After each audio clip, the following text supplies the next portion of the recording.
നമ്മുടെ ഗവൺമെൻറ് അങ്ങനെ പാസ്സായി വരുന്ന മുഴുവൻ കുട്ടികൾക്കും +1 പിന്നെ പ്രവേശനം കിട്ടുന്നതിന് വേണ്ട നടപടി സ്വീകരിച്ചിട്ടുള്ളത്. സജി ചെറിയാനൂർ പ്രസംഗത്തിന്റെ ഒഴുക്കിന് വേണ്ടി ഒന്ന് പറഞ്ഞത് മാത്രമേ സാർ അതിന് വല്ല ഗൗരവമായിട്ടെടുക്കില്ല.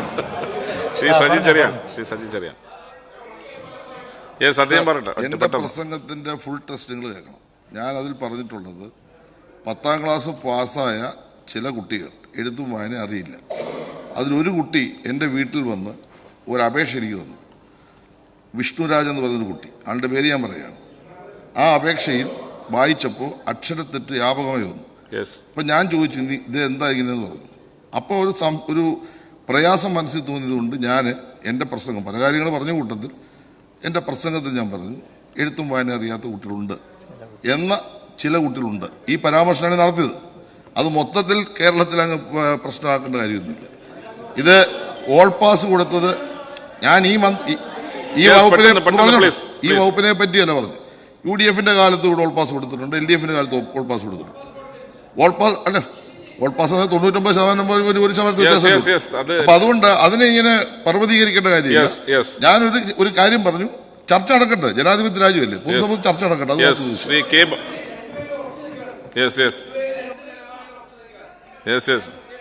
ശ്രീ കെ ബാബു തൃപ്പൂണിത്തറ.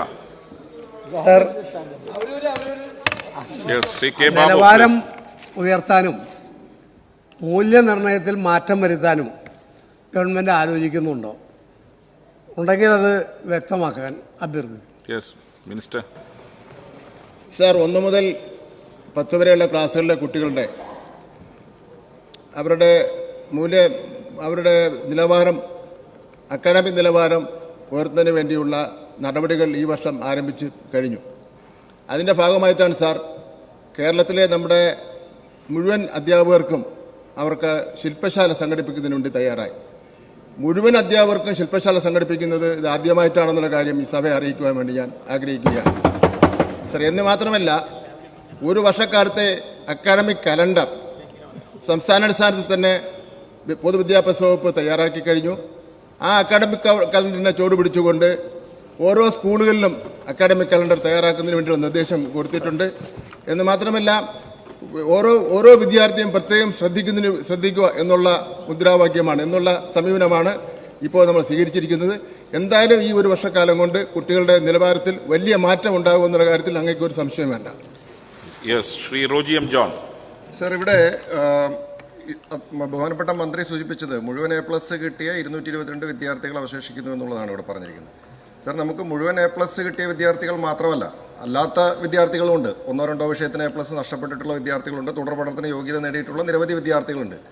ഇത് എല്ലാ വർഷവും കഴിഞ്ഞ കുറച്ച് വർഷങ്ങളായിട്ട് +1 അഡ്മിഷൻ വരുമ്പോൾ വിദ്യാർത്ഥികളും രക്ഷിതാക്കളും നെട്ടോട്ടം ഓടുന്ന വലിയ ആശങ്കയിലാകുന്ന ഒരു സാഹചര്യമാണ് ഇപ്പോൾ നമ്മൾ കണ്ടുകൊണ്ടിരിക്കുന്നത്.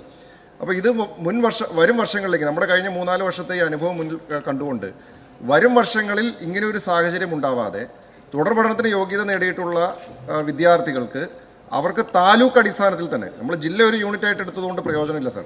നമുക്ക് യാത്രാ സൗകര്യം, അതിൻ്റെ പ്രശ്നങ്ങളൊക്കെ നമുക്ക് എല്ലാവർക്കും അറിയാം. അപ്പോൾ താലൂക്ക് അടിസ്ഥാനത്തിൽ തന്നെ വരും വർഷങ്ങളിൽ ഈ ഒരു പ്രശ്നത്തിന് ശാശ്വതമായിട്ടുള്ളൊരു പരിഹാരം ഉണ്ടാക്കുന്നതിനുള്ള നടപടികൾ വിദ്യാഭ്യാസ വകുപ്പ് നേരത്തെ തന്നെ സ്വീകരിക്കുമോ? ഈ അഡ്മിഷൻ റിസൾട്ട് വന്നതിന് ശേഷം ഈ രക്ഷിതാക്കളും വിദ്യാർത്ഥികളും നെട്ടോട്ട് ഓടുന്ന ഒഴിവാക്കുമോ? സാർ, നിലവിൽ +1 പ്രവേശനം ജില്ലാടിസ്ഥാനത്തിലാണ് നടത്തുന്നത്. +1 പ്രവേശനത്തിന് അപേക്ഷിച്ചവർ SSLC പഠിച്ച സ്കൂൾ, താമസിക്കുന്ന ലോക്കൽ ബോഡി, താലൂക്ക് എന്നിങ്ങനെ ബോണസ് പോയിന്റുകൾ നിലവിൽ തന്നെ അനുവദിക്കുന്നുണ്ട്. സർ, ഇതിനാൽ ഭൂരിഭാഗം വിദ്യാർത്ഥികൾക്കും സമീപ പ്രദേശങ്ങളിൽ തന്നെ പ്രവേശനം ലഭിക്കുന്നുണ്ട്. അപേക്ഷ സമർപ്പിക്കുമ്പോൾ ദൂരെയുള്ള സ്കൂളുകളിൽ അറിഞ്ഞോ അറിയാതെയോ ഓപ്റ്റ് ചെയ്യുന്നതിലാണ് അത്തരം സ്കൂളുകളിലെ പ്രവേശനം ലഭിക്കുന്നത്. സർ, മെറിറ്റ് അടിസ്ഥാനത്തിൽ സംവരണ മാനദണ്ഡങ്ങൾ അനുസരിച്ച് നടക്കുന്ന അലോട്ട്മെന്റ് പ്രക്രിയയിൽ മികച്ച വിജയം കൈവരിച്ച ധാരാളം വിദ്യാർത്ഥികൾ ഒരു നിർദ്ദിഷ്ട സ്കൂൾ കോഴ്സ് മാത്രം ഓപ്ഷനായി നൽകുന്നതിലാണ് ലഭ്യമായ സീറ്റിന് പുറമെ റാങ്ക് ലിസ്റ്റിലുള്ളവർ